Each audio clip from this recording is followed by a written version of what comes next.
This is Narrative Elements Chapter 4, Characters and Characterization. In the last 3 chapters, I tried to steer people a little away from plot, theme, and symbol. In this chapter, I want to steer you toward character. Characters, sometimes in some cases we call them personae, particularly in poetry and sometimes in stage drama.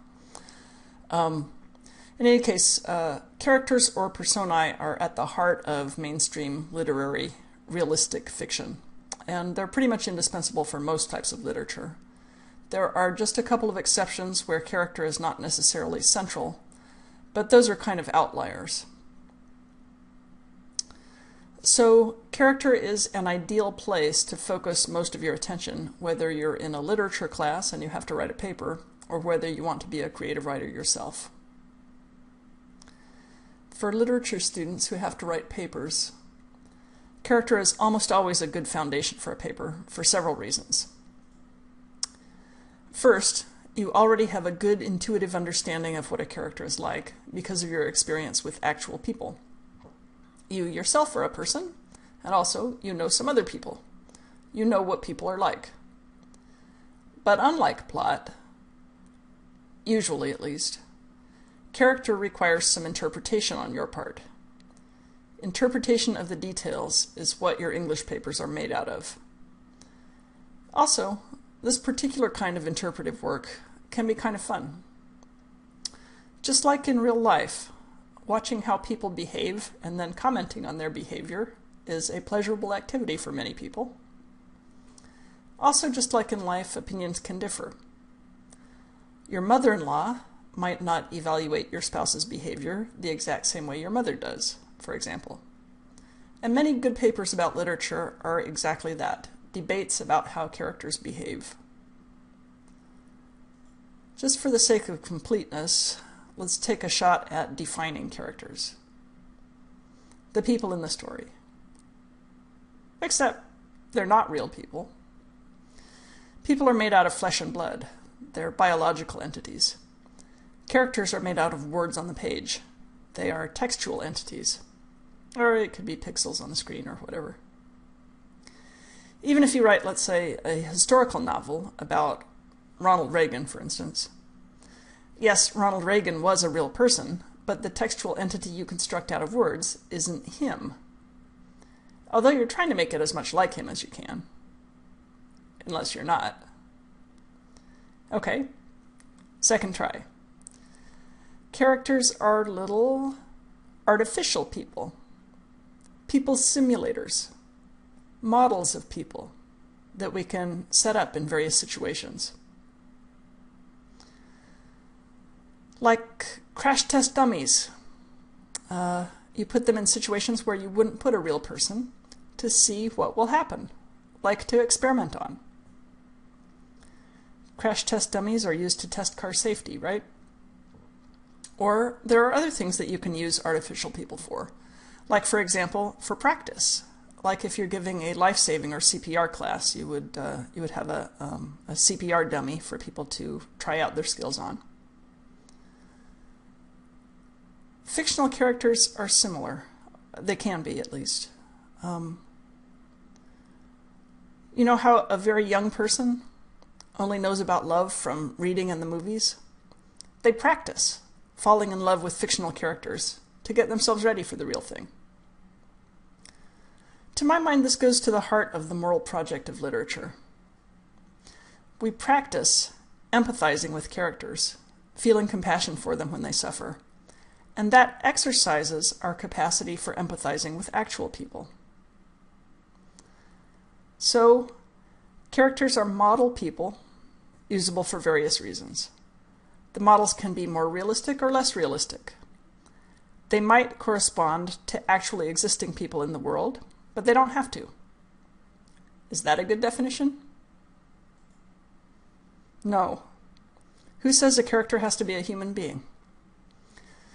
Characters can be robots, aliens, animals, superheroes, gods or demons, genies, talking trees, vampires, cockroaches. At least in certain kinds of story, these things exist.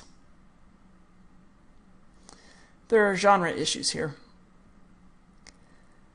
I think the bottom line is that to count as a character, instead of just an object in a story, an entity has to be exhibited to us as a conscious being with some kind of will or desires of its own, some kind of decision-making power or ability to act.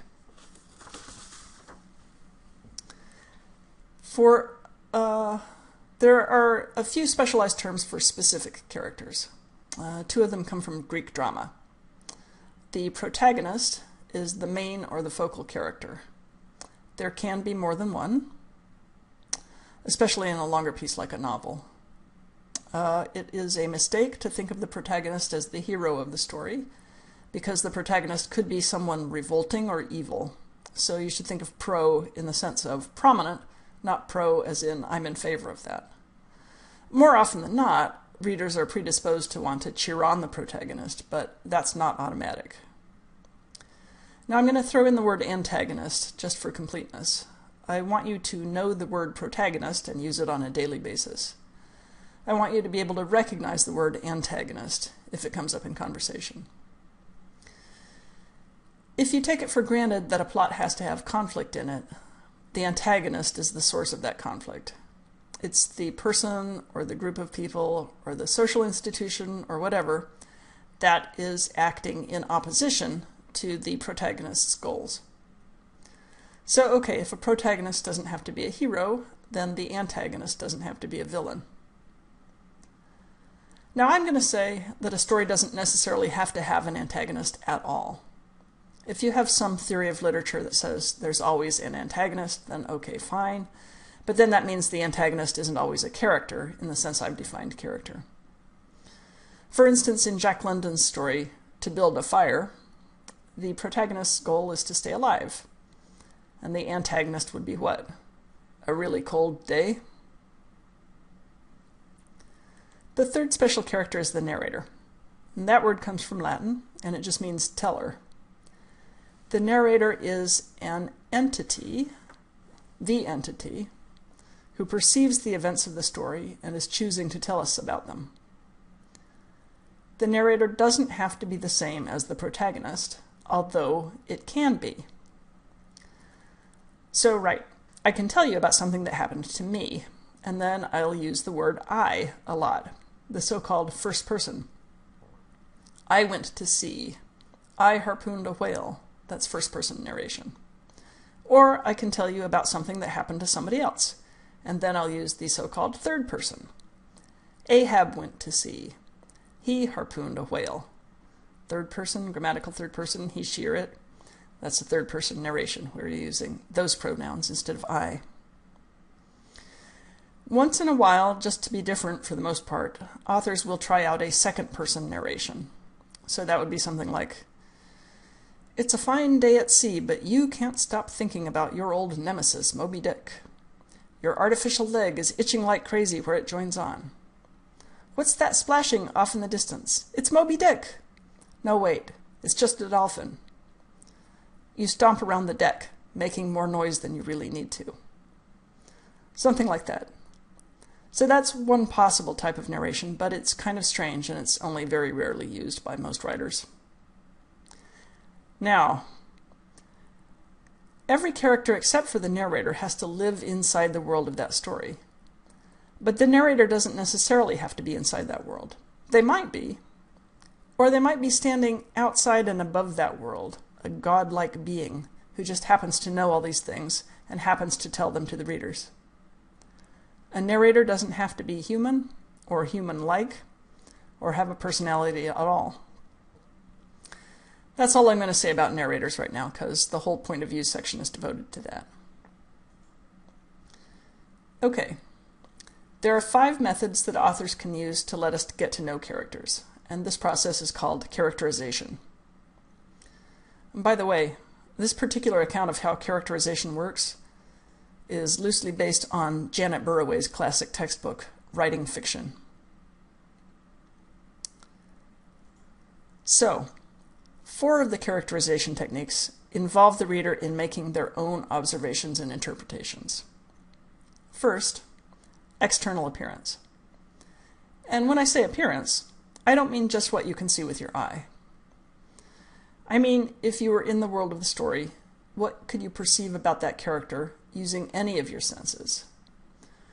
The visual input is predominant, usually, but we also have hearing, touch, smell, maybe even taste.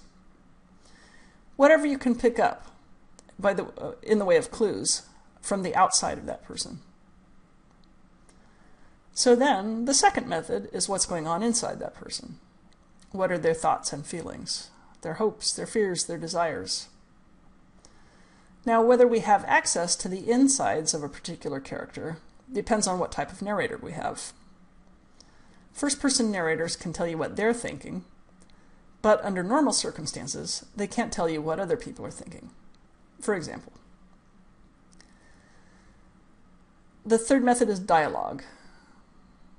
You might be tempted to say that dialogue is just one subcategory of the first category of external appearance, because it's information that you would be able to take in through your ears if you were standing there to hear it. But I think Braithwaite is right to put dialogue in a special category by itself. We care a lot about what people say. Notice how we have a special convention, the quote marks, or the so-called inverted commas, that indicate when dialogue is occurring, when these exact words are being reported. That suggests that dialogue naturally has a special status for us human beings. And for the creative writers, I'm going to have a whole separate chapter on dialogue alone as its own narrative element. So the fourth method is decision or action. When it comes down to making a choice, particularly if it's a morally significant choice, what does that character decide to do? What action do they take? And what do those actions say about them as a person? The fifth method is that the narrator just straight out tells us what to think about the character. And for some kinds of narrator, generally omniscient narrators, we then take in that information along with the other information that we've gleaned for ourselves. Braithwaite calls the first four techniques direct characterization and the fifth one indirect. The first time I read this, I was like, huh? Because from the writer's perspective, the person composing the story, the fifth one is the most direct way, right? Because you just get to say, this is how this person is because I say so.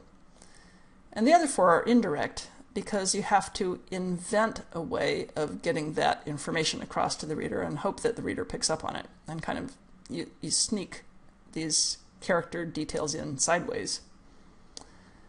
But from the reader's perspective, it's the first four methods that are the direct ones because those proceed from their own direct observation of the character. And the fifth way is kind of like the narrator is intruding, getting in between you and that other character. So if you're a creative writer, remember to keep in the reader's perspective. If you want to teach yourself how to write, creative, that is, fiction in particular, but not only fiction, there is no better textbook that I know than Janet Burroway's Writing Fiction. And it's not just me that feels that way. A lot of people regard this as the finest fiction writing textbook. This is a very, very good book. And I used to assign it frequently as a textbook, but that was when I worked at a richer university, and I don't assign it anymore because of the price. If you buy the latest edition of this book new, it's only a little bit under $80. But the thing is, you don't need the latest edition. You can buy an older edition, which you can get very cheaply used. I used to teach from the 5th edition, and I absolutely loved it. And then the 6th edition came out, and so I upgraded to that one. But there really wasn't anything about it that seemed to me to be significantly better. So you go online and get you an older edition of Braithwaite for a few pennies. It won't cost you very much at all, and it's a good investment. Braithwaite has some other good books too. You can check them out on her janetburroway.com website.